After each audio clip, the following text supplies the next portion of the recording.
એક ગામમાં રામજી નામનો એક દરજી રહેતો હતો. તેની દુકાન ગામના પાદરે હતી. તે ખૂબ જ દયાળુ અને મહેનતુ હતો. ગામમાં એક હાથી પણ રહેતો હતો.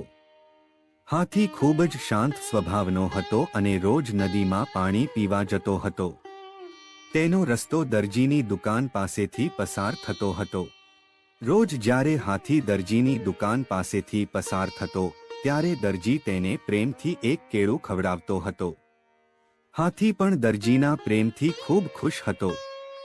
આમ દરજી અને હાથી સારા મિત્રો બની ગયા. એક દિવસ દરજીને ગામની બહાર જવું પડ્યું. તેણે પોતાના શિષ્યને દુકાન સંભાળવાનું કહ્યું. શિષ્ય થોડો તોફાની અને ઘમંડી હતો. જ્યારે હાથી રોજની જેમ પાણી પીવા જતો હતો ત્યારે તે દરજીની દુકાન પાસેથી પસાર થયો. તેણે જોયું કે દરજી ત્યાં ન હતો અને તેના બદલે શિષ્ય બેઠો હતો.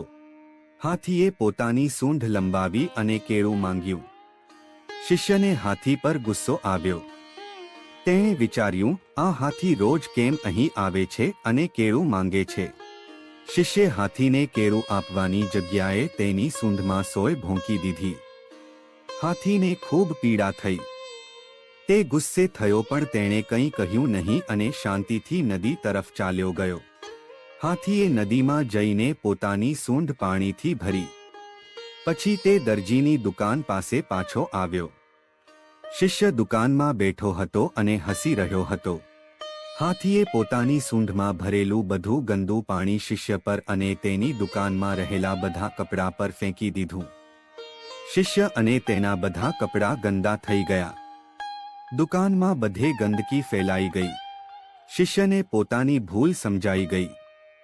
તેને ખબર પડી કે તેણે હાથીને હેરાન કરીને મોટી ભૂલ કરી હતી. તે ખૂબ જ દુઃખી થયો અને હાથીની માફી માંગી.